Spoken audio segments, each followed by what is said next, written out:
So I just wanted to make a video talking about the KLX300 from an absolute beginner rider's perspective. This is my first bike. I've had it for about a month. I put 1,600 miles on it. First off, it's an amazing, in my opinion, beginner bike. Very good power, but it's super manageable. You don't have to worry about it. It's not going to get away from you too easy. There's a lot of aftermarket parts for it. If you like working on stuff, you can't leave it alone. And it's overall just a phenomenal first bike. I think it'll probably be a while before I outgrow this bike, because it's so fun on its own. Like, it doesn't need a ton of power. I think the best way I could describe it is as like a fully grown Grom.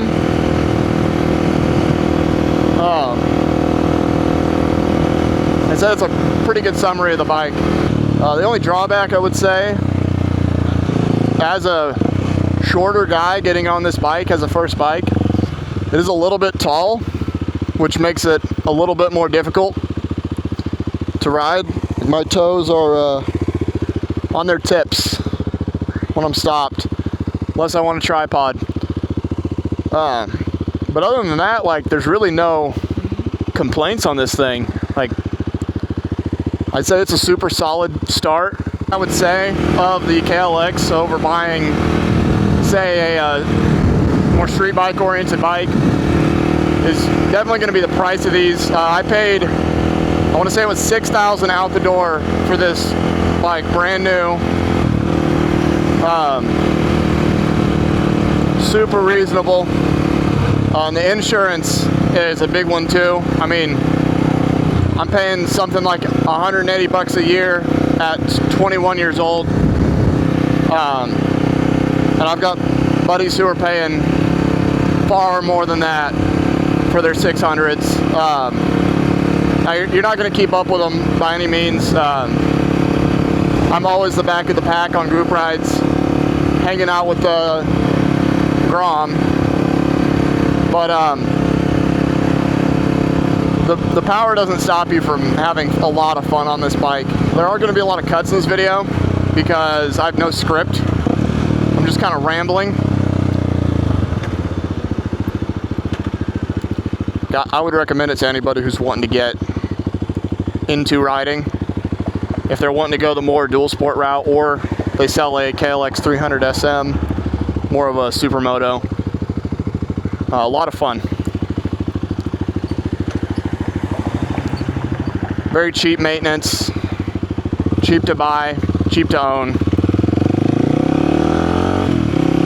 Get something like 66 miles per gallon out of the 2-gallon tank. So you get a very good range out of this bike. Now if you're romping on it, then you're not going to get a ton of mileage. But overall, as a learner, it was super easy to pick up. It's got enough torque that it makes it pretty difficult to stall, which I think helped a lot getting on it the first time. I came from cars originally. I've driven manuals before, so you get kind of that idea of how you're supposed to use a clutch, but it feels a lot different doing it with your hand than it does doing it with your foot. So, top speed wise, you can get around 85, 90 out of the dual sport version. I think the supermoto goes a little bit faster, but it's all just down to gearing. I have mine swapped over to a 1348, or might not be 1348. What's up? A 1344, I think, which drops my top speed down to about 80, but it makes great torque. I'll find a spot to pull off, kind of show what I've done to the bike. Oh, it looks like they put sticky shit on here. Did they? No, I think it's just wet. I don't know, I guess we'll find out later. Oh yeah, they definitely put fresh tar down. I don't know why. But, I mean, this is a prime example of what makes the KLX so good. No other bikes am I taking on a road like this. Oh yeah, there's definitely some sticky shit up there. We're throwing so many rocks. There's not very many bikes that I would take out doing something like this. Even though it's still paved, it's super rough.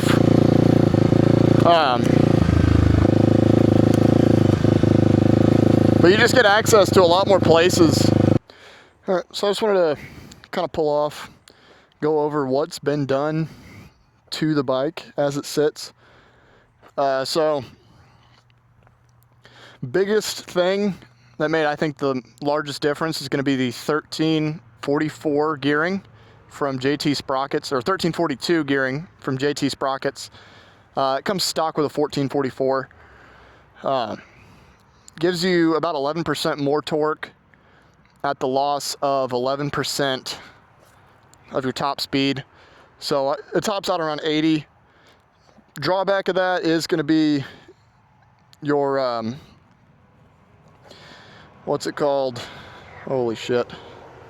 Drawback of that is going to be how many RPMs you're turning on the street. When I'm going down a main road, I turn about 5,000-6,000 around that 40 to 50 mark. So it's not crazy, but when you've got a louder slip on, it is definitely pretty noticeable. I guess probably more obvious than that would be the Delcovic 13-inch tri-oval.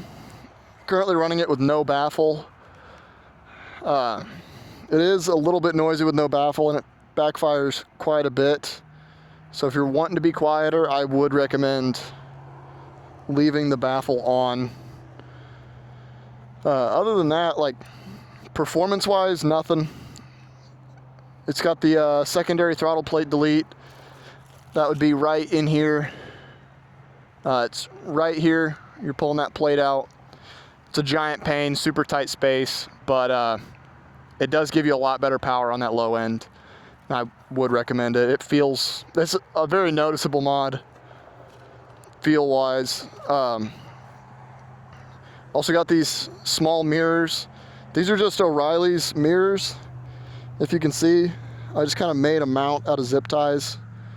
Super sketchy, but it works. I think it looks a lot better than the stock ones. I just couldn't find a set that I liked that were actual mirrors.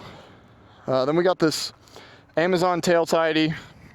I would recommend just go out and buy the Yoshimura. I think it's a lot better.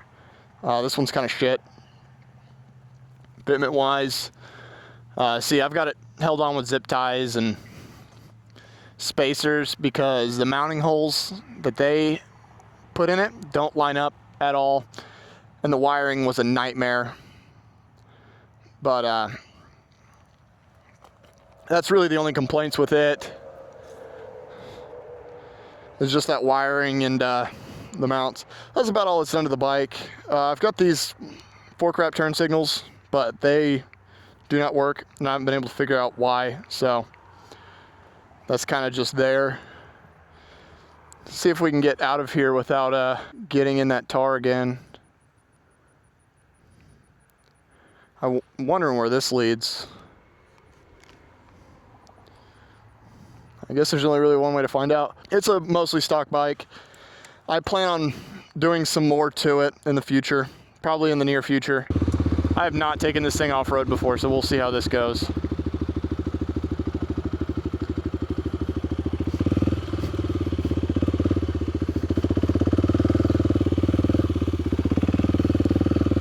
Oh yeah. I mean, hey, this is what we buy them for, right? This is why you get a dual sport.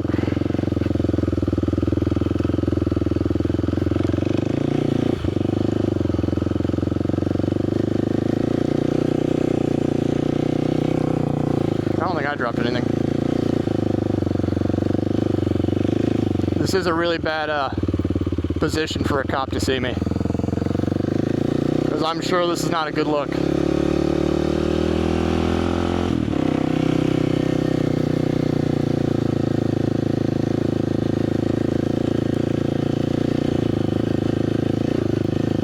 This is very rough ground.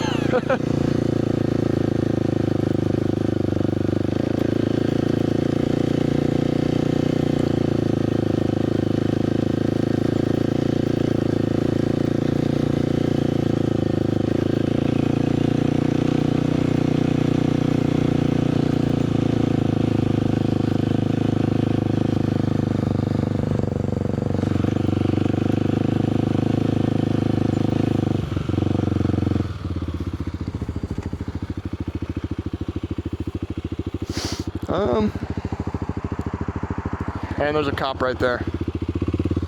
Let's see if he comes and talks to me. No? Wow.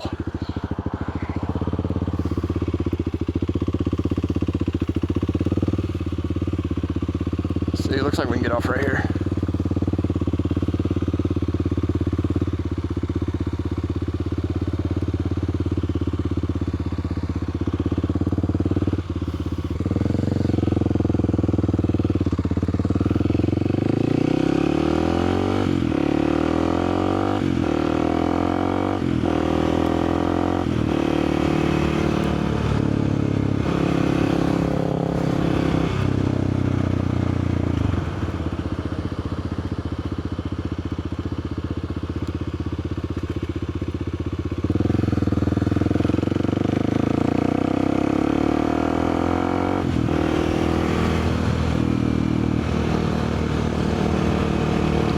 I mean, being able to ride around and kind of do whatever you want, I think is a lot of an upside on a dual sport. Like, speed bumps are not real when you own them.